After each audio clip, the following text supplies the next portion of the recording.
As a finance professional in a disrupted business landscape, what does it take to be in demand? What does it take to attract great paying international roles? If you're an ICAN member, it'll just take one exam. That's all it takes to complete the globally recognized CIMA professional qualification and the internationally respected CGMA designation. As a CIMA member and a CGMA designation holder, employers will look at you as a finance professional, constantly acquiring new skills to add value to the business. That's why they'll be willing to pay premium to hire and retain you. If you have 5 years of relevant experience and are an ICAN member, you can directly sit for the final exam of the CIMA Professional Qualification, the Strategic Case Study exam. Start studying the CIMA Professional Qualification. Prepare to make an impact.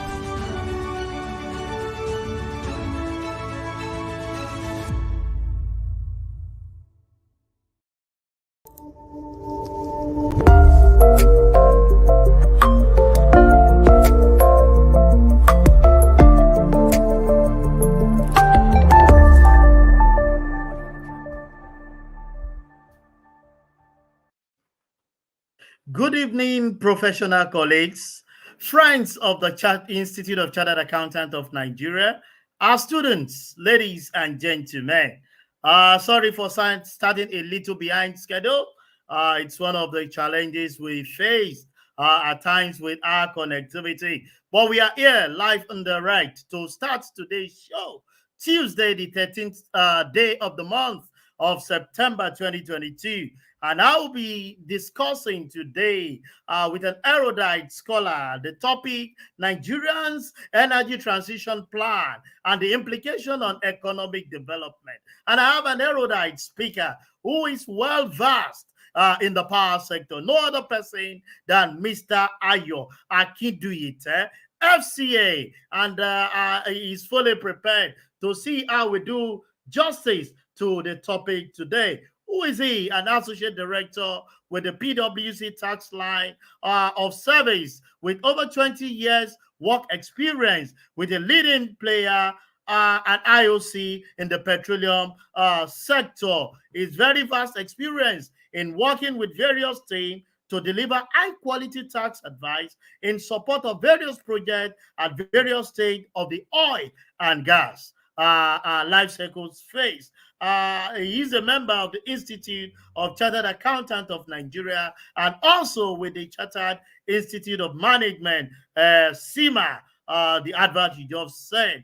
We are here to discuss energy. You and I know the role it's playing currently in the global space, but we're bringing the perspective of Nigeria to discuss today. Before I bring in our guest, you all understand the role of commercial in our program that we have. I will be going on a very short break. And when I will be coming in, I'll come in with our guest to do justice to the program of today. Please stay tuned. Don't go away. I'll be right back.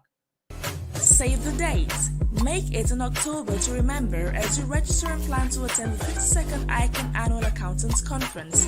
Date 10th to 14th October 2022. Venue ICC Abuja and Sheraton Abuja. For more inquiries, call 070-501-80222 or 090-625-47263. You can also visit the ICAN website www.icanig.org to register. Thank you.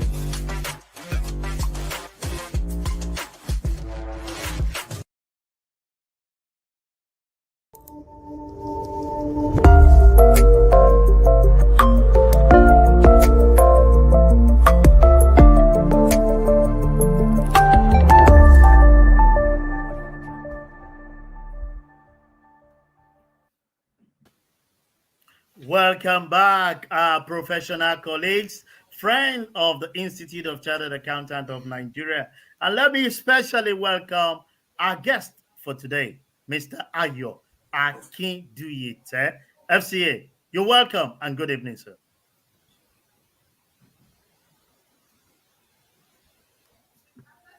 Mr. Ayo, can you hear me, please? Oh, there seems to be a small technical issue. It seems that my guest cannot hear me. On this note, let me quickly again go on a very short break, and I'll be back to bring in our guest. There seems to be a little technical glitch from the side. My producer, please give me a small commercial, and I'll be back with the guest.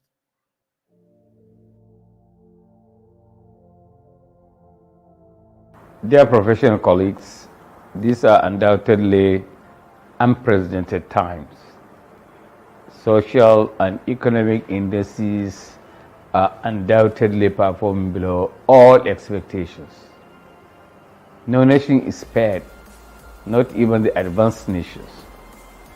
Global community is battling environmental, economic, technological, political, and social challenges all at the same time. Most developing economies are experiencing rising unemployment, spreading inflation, escalating and humiliating poverty, security breaches, trade wars, tensions, political instability, and deteriorating climatic changes with all their consequences. As professional accountants, we must ceaselessly support government and business leaders in charting a robust and viable future without neglecting the current needs. As we strive to prosper financially, we must do so through sustainable methods, creating value while ensuring we pay adequate attention to the climate. Ladies and gentlemen, this is the focus of the ICAN's 52nd Annual Accountants Conference, the theme of which is Nigeria Adopting Sustainability for Economic Prosperity. I invite you all to join us as we learn and relearn from indigenous and international resource persons between October 10 and 14, 2022 at the Abuja International Conference Center. It surely promises to be a truly transformative experience. See you in Abuja in October. Thanks and God bless.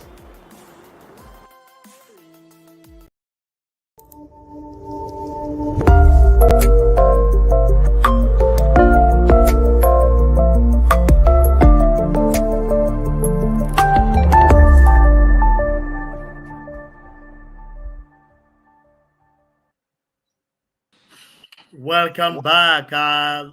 Sincere apology to our guests. At times we face some of those technical issues. Mr. Ayo, can you hear me now? Yes, I can hear you loud and clear. You're welcome to ICAN on Air, and it's our pleasure again to have you as one of our guests on this program. So we will be discussing together the Nigerian's energy transition plan and the implication for economic development. Let me hit the ground straight running because our time is fast spent. Whenever our global audience that are connected to this program have the privilege of a great man like you around us to listen to, we always want to start from the basics. Can you please educate us? What constitutes energy and what is the relationship between energy and human existence generally? Yeah, thank you very much. Basic science make us to understand that energy is ability to do work. But from contemporary lexicon, so we could see energy as the fuel that we put in our cars, that the car is able to move. So that's a source of energy. Basically, the PMS, the diesel that we put in a generator that generates energy. the food that we eat, and the body is interestingly able to convert that, and that also generates energy.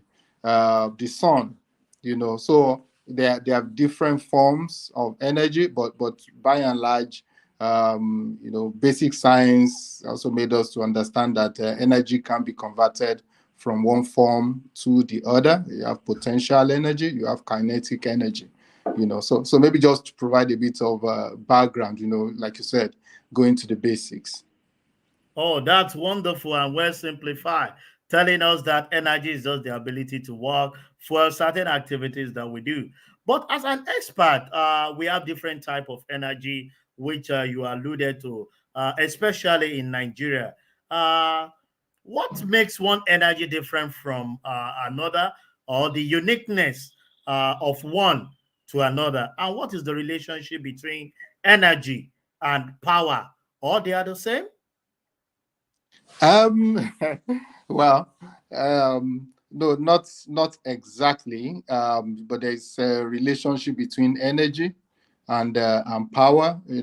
Basic science also, like you said, going back to basic science, power is the rate of the rate at which you are able to do work. So basic physics make us to understand that power is energy.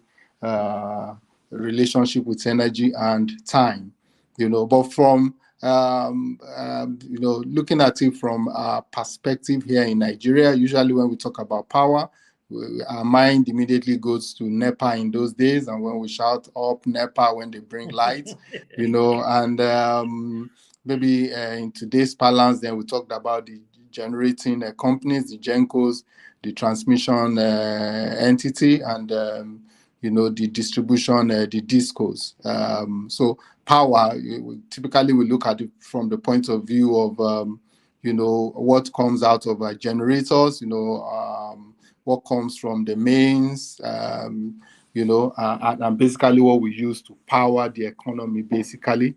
The industrial sector really cannot work without adequate supply of power, and is energy that is consumed or combusted to release power that then drives, a lot of those items. Many of the utilities that we use at home, our TVs, our computers, our fridges, all of them basically make use of power. That's a very wonderful submission. Based on that submission, let me just take you up on this. Can you explain to us what is energy transition?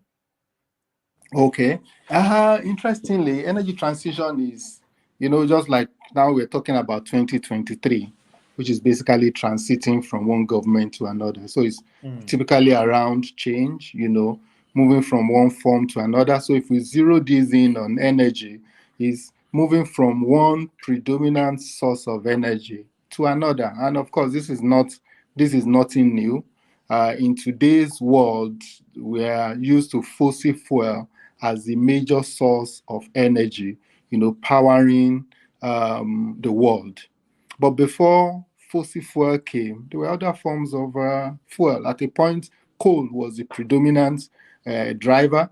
At a point, it was things like palm oil, it was things like whales oil, So we've had different forms of transition over time, and energy is almost as old as man, But now, energy transition in today's balance is basically saying in our world today, we are concerned about the climatic impact of the activities of man.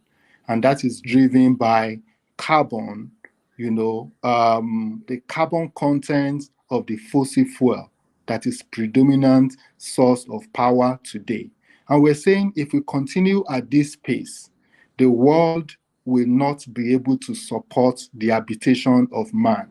So either to reverse that trend or at least to slow it down, we say there is a need for us to then transit again from the current approach of using fossil fuel to move to greener fuel that will not produce carbon as a byproduct, and thereby excavating the current climatic distortion that we currently experience. That's a very simple analysis of our explanation of energy transition. And I think everywhere we're preaching the greener fuel as against the fossil. Let me just take this. But before I ask the question, once again, let me acknowledge all our participants connected globally. You can always bring in your question as we proceed in the class. I've seen people from Ebonyi, from outside the shore of this country. But I'm going to this perspective taken from your submission when we talk about the power. You see, an average Nigerian find it difficult to understand the roles of the different sectors involved in power generation. I'm sure we've heard about the Gencos, we've heard about the transmission, which is the CCA, we've heard about the disco, and everything just looked muddled up, confusing. Can you please educate our viewers the different stages of power value chain and how they depend on each other? Okay, thank you very much. Very important question. Go back to the foundation that we've laid again about looking at this from a very basic level. It's very similar to what we have. Many of us are familiar with the use of generator. So you put on your generator. That's the generating set, right? Then you have the cables that connect the generating set to your house. Or to wherever the power is required. So that's really the transmission line.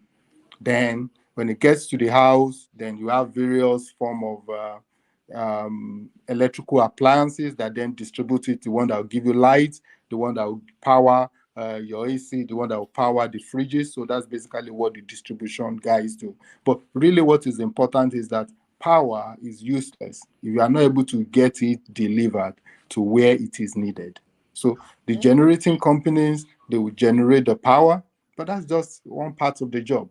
The transmission company will then transmit the power. Why? Because unlike the case of simplified approach where we are just looking at generators, sometimes the point of generation and the point where the power is required, we have a wide distance between the two. So you then need to have the infrastructure that will enable you to transfer the power that's been generated in an efficient way to the point where it is needed. So that's where the transmission entity comes into play.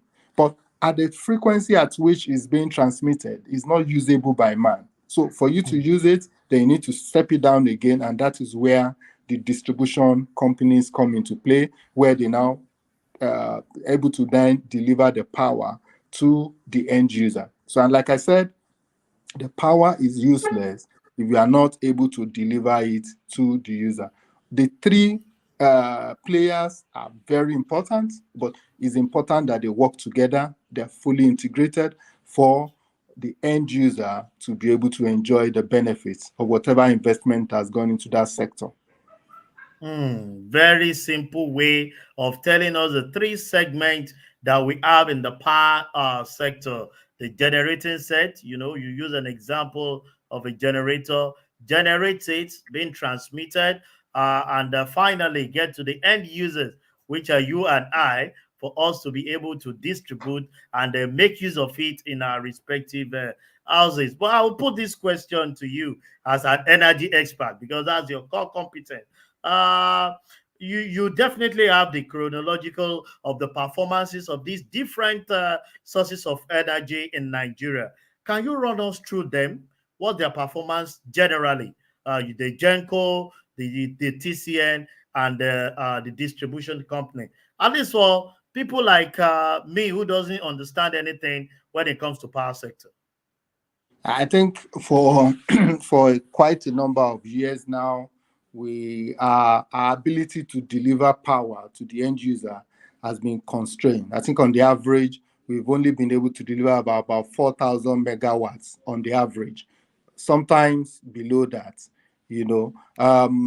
But in terms of generation, we seems to have developed significant capacity to generate power. A lot of these is coming from the gas-fired generating equipment. Then we have hydro also providing some significant delivery of power. Then we have a few renewable. So on the generating side, we seem to have done well, but of course, there's need for us to still do more on the generating side. But the big elephant in the room seems to be the transmission part. You recall, I said the three segments need to work in sync: the generating, the transmission, and the distribution. But at the moment, the bottleneck seems to be at the point of transmission, where we don't have a robust infrastructure to wheel and transmit the power that we have the capacity to generate. And of course, by the time it gets to the distribution entities, what we typically refer to as the DISCOs, they are also not up to scratch because they have all sorts of challenges in terms of liquidity, challenges in terms of profitability. So, of course, these twin issues has constrained the ability of that sector to drive investment. So, even what is being transmitted by the not properly structured transmission agency, the distribution companies are not even able to fully accept it and distribute to the final user. So what we then see is a situation where, as a country, we have invested money in generation, but unfortunately, because of the constraint in transmission, we're not able to fully utilize that investment. Then when we then go down to the point of distribution, the situation is even worse.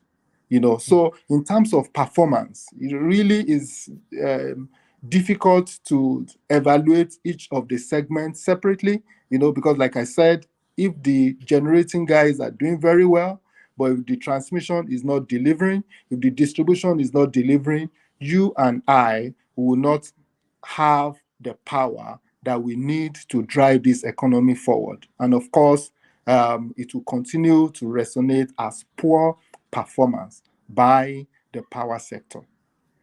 That's a very wonderful thing, and it seems a bit simplified, but at the same time complicated. Because while you're talking, you talk about generating the power, and when it's not being used, it becomes useless. But you see, the problem of transmission and the distribution has become a wheel. I even have a friend that said, if we transmit all that is being generated, is the disco ready with the capacity of the transformers that we have? Can they stand 24 hours power supply for 7 days without getting off the grid? Well, that's a question by someone. Let me take this up with you, Mr. Ayo.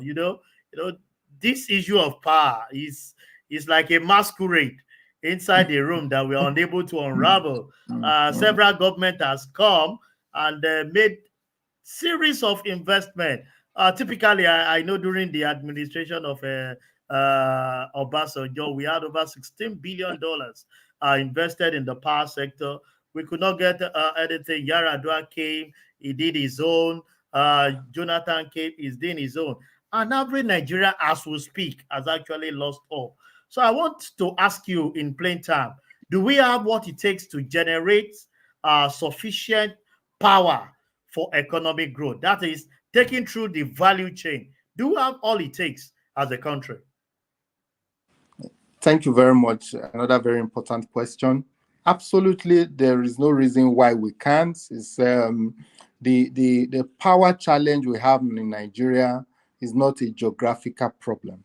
It's not a case where it is impossible to generate power and solve the power problem in Nigeria. And it's only maybe in other countries that they're able to do that. There are facilities in Nigeria where you have close to 100% availability of power. So what has changed? Basically in those environments, they are doing the generation, the transmission, and the distribution. You have it well articulated and in sync. And, they basically deliver this. So if we address the constraints that we currently have at the national level, there is absolutely no reason why the power problem will not be resolved. The challenge we've had over the years is that when we approach this issue, we approach it from a silo mentality. And what do I mean by that? A situation where we only focus on one aspect. For example, if you look at most of the investment made under the Obasanjo administration was mainly in the generating sector. And that was really probably helped significantly in improving the generating capacity of Nigeria. But like I said earlier, generation is just one aspect. So if you generate, if you are not able to transmit, if you are not able to distribute, then you have not done the job, because it's when you deliver the power to the end user, that's when you're able to monetize your investment. That's when you're able to collect money from the user, because that's when the power is actually useful.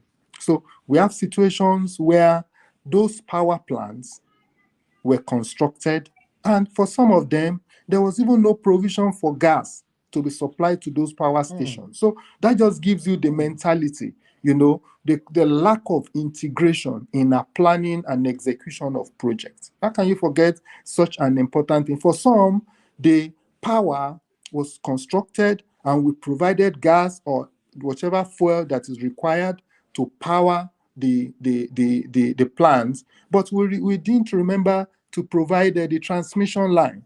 So you have situation where the power cannot be evacuated. And like you rightly pointed out, the level of investment that is required in the distribution part of this business, we have not seen that level of investment yet.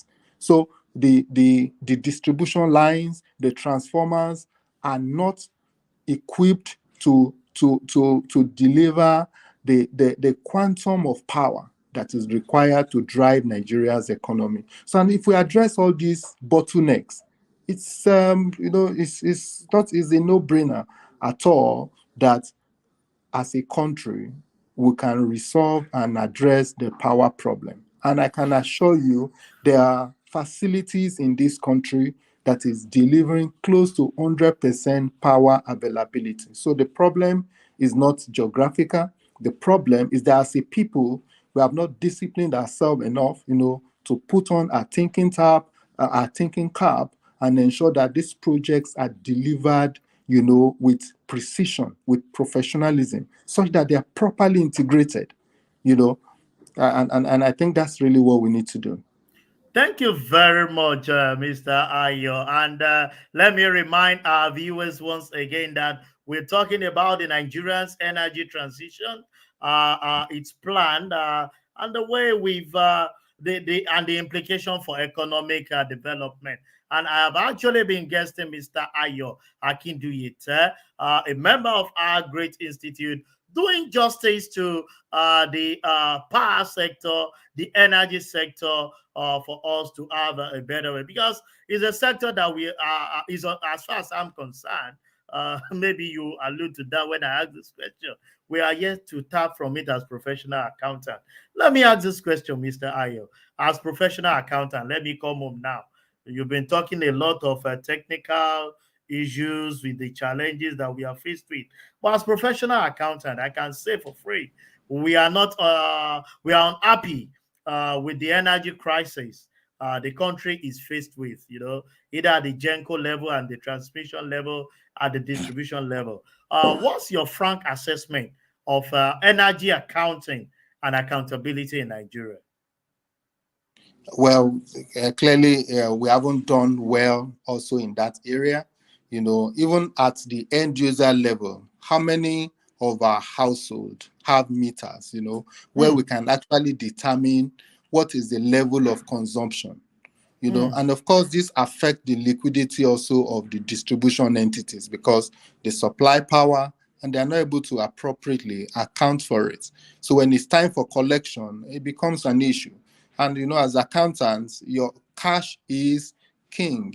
You are not able to manage your account receivable efficiently if you don't have the structures that can independently and transparently determine those that are owing you and by how much, and the metering actually provides a unique opportunity, where you could actually have your consumers prepare for the service they're going to receive.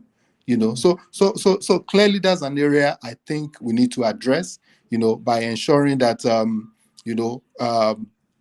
every house is metered. In this day and age, that should not be rocket science. That should not be something that will take us such a long time to do. And looking at this from an energy transition point of view, potentially the challenge that we are facing in Nigeria may escalate, because now, from a climate change point of view, the world is moving away from fossil fuel. That's basically fuel that has carbon in them. By not willing to invest in sectors, that drive fossil fuel. So if those investments do not come, then that will impact on our ability, to produce oil and gas, which is the major input that fires significant portion of our generating capacity. So as a country, how are we responding to some of these challenges, that climate change is throwing our way? And clearly, the issues of energy accounting is something that we need to address as quickly as possible. Yeah, if I take it off from where you just landed, Mr. Ayo, energy accounting, and you put metering as a key factor to it. Maybe with my little understanding of the sector, we've had a lot of policy being put in place by the regulator. We've had the time of cap mill, we've had the time of MAP, we've had the NMMP, we've had everything. What can you allude to the challenge? Because we expect that by now, the metering gap should have been covered so that energy accountability, can be given. We've even had opportunity where some of the distribution transformer are being metered to have accountability. What can you consider as the major constraint in that particular space? I think the concern is basically around financing. The challenge has been who will provide the funds required to meter customers.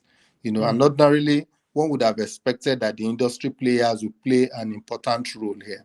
This is an arrangement where you could readily work with, financial institutions to provide the funding to customers, and thereafter the meters are installed. But the challenge, like I mentioned earlier on, there is liquidity issue and there's profitability issue in this sector. Why? Because the operators here are not allowed to charge a cost-reflective tariff. One of the ideas that we have propounded, to the Nigerian authority as part of, energy sufficiency and energy security is to have a framework where you as an individual, if you have excess capacity, you can actually sell this capacity to the distribution companies. So let's assume that approach is accepted and is working today. Will you be willing to generate power and sell it to the Nigerian authorities at a loss? Clearly not. So why then do we expect that the distribution companies will generate power, they will sell the power to users, and the price at which that is being sold did not fully cover their costs, and they will eventually make a loss? So by putting such structures and arrangements in place, what we're indirectly telling ourselves is that these businesses, their going concern situation may be in doubt. And how many financial institutions will be willing to advance the kind of resources that's required to unlock value in that space? So this is an area that we need to address. We need to ensure that the tariff is cost reflective, such that the business becomes a profitable business, and they can raise the required resources, the required capital to provide the relevant infrastructure that is required to bring efficiency into this sector. That's a very wonderful one. But my guest, I know maybe we'll take it the reverse. Let me play the devil advocate here as one of the consumers too. That we expect the investors, the disco, invest and we'll come and play the cost reflective tariff. I'm just trying to play the devil advocate here, so that when they have made those things available, they charge us any amount, we'll go ahead and play. But let me ask this question, Mr. Ayo. From your narration and your submission, can we say that the major challenge we are facing in the energy or power sector is the monopoly by the federal government?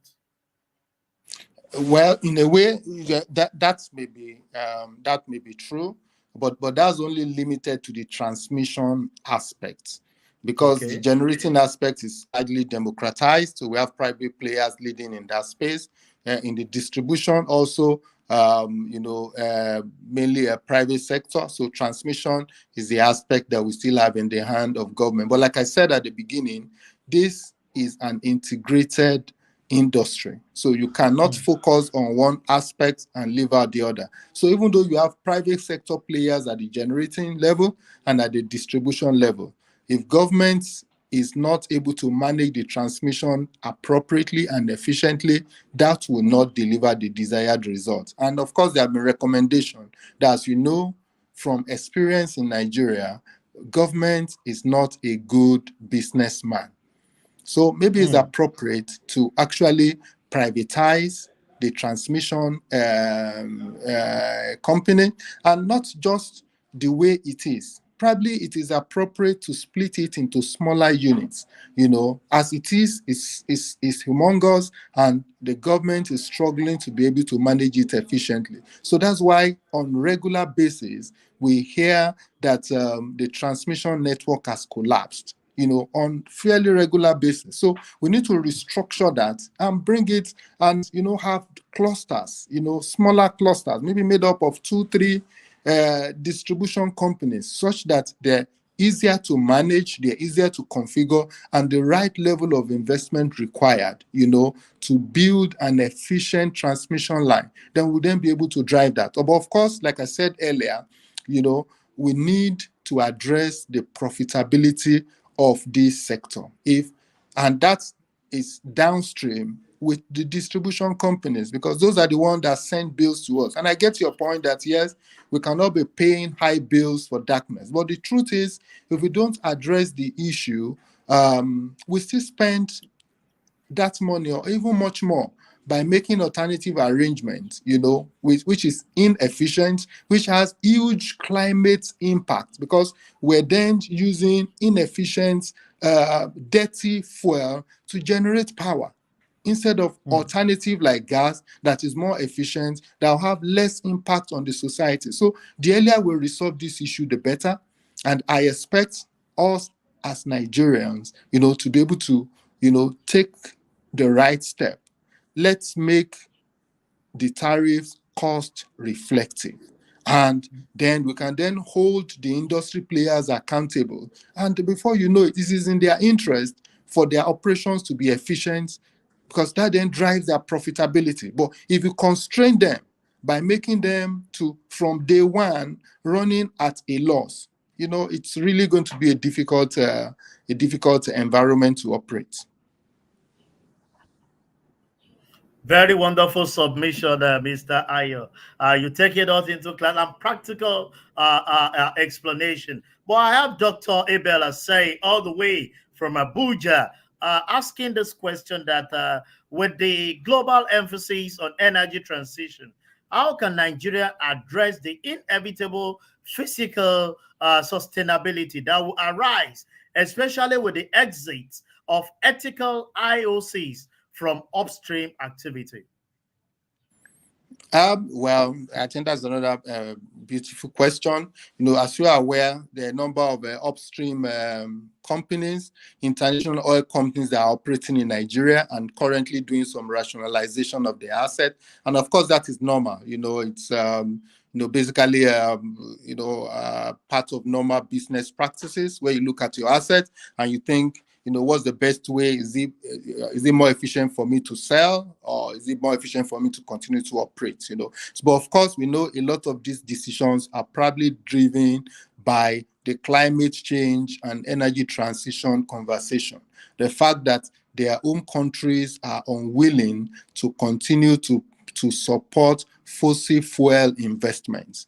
But it's not all dark and gloom, because over time, Nigerian industry players, the indigenous players, and incidentally, the acronym is also IOC, the indigenous oil companies, they've been playing a relatively significant role in recent times. And, probably this may be a good opportunity for them to step into the shoes of the international oil companies and be able to continue from where they stopped.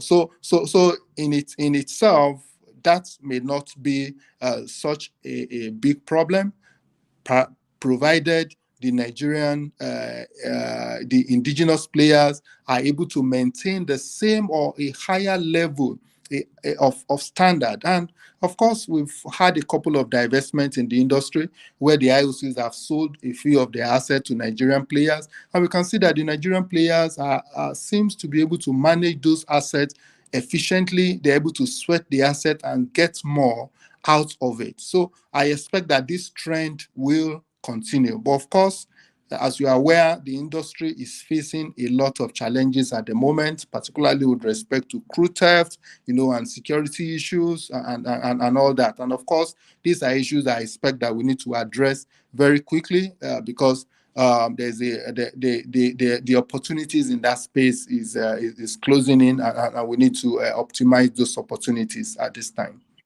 Thank you very much, Mr. Ayo Akin-ngr, for that submission. And I want to believe that Dr. Asanya is well satisfied with that. As you know, what keeps the business moving is commercial. On there's no coming back. We'll come in to see how we can do justice even to the remaining question. On this note, let me go on a very short break. I'll be back with the guests to conclude the show for today. Save the date. Make it in October to remember as you register and plan to attend the 52nd ICAN Annual Accountants Conference. Date 10th to 14th October 2022. Venue ICC Abuja and Sheraton Abuja. For more inquiries, call 070-501-80222 or 090-625-47263. You can also visit the ICAN website www.icanig.org to register. Thank you.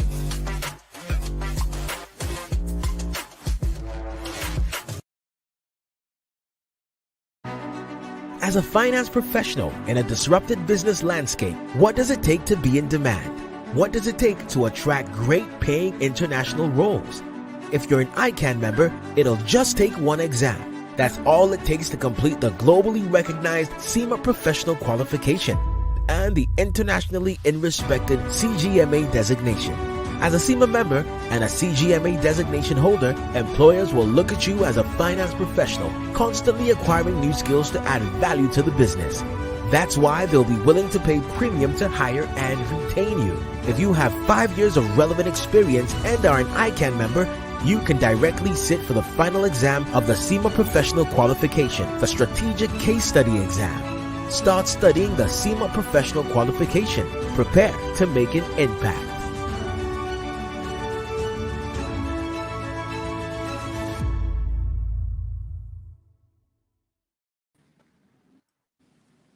Welcome back. And I've been discussing and having a good and fantastic deliberation with Mr. Ayo Akin-ngr, FCA, on the Nigerian Energy Transition Plan and implication for economic development. Welcome back, Mr. Ayo. Thank you very much. Yeah, while we are coasting now, because I know time is always constraint to this particular thing. But let me quickly mention to our viewers that you just saw the commercials that we just closed. This is the platform where you can promote your goods and services. It's globally networked. They can definitely patronize you both locally and internationally. Just contact the people that we have scrolling down, that they would definitely do justice. I will be able to promote your goods and services as we move on. While we're costing on Mr. Ayo, let's discuss energy accountability because that's our area. Energy accountability and theft. Some Nigerian organizations that are involved in energy generation and distribution, they complain of financial losses. I know very well of a technical what they call AT&C losses. That's the technical and commercial losses for some of those people due to energy theft and poor accountability. Do you think that as professionals, we are doing enough? Or what do you think? What can be your suggestion where professional accountant can contribute in curbing some of these lapses that is creating financial losses to the organization? Yeah, thank you very much. Of course, as accountants, we can help in putting processes and structures in place, that would ensure proper accounting, of the of our major resource base, and a key earner of foreign exchange, for Nigeria. But I think over and above that, before we even start talking about whether we require professionals like accountants, is to address the issue of insecurity. In an environment where you are not able to really carry out your operations, effectively because of criminals who probably, kidnapping people or, disrupting and blowing off pipelines and the likes.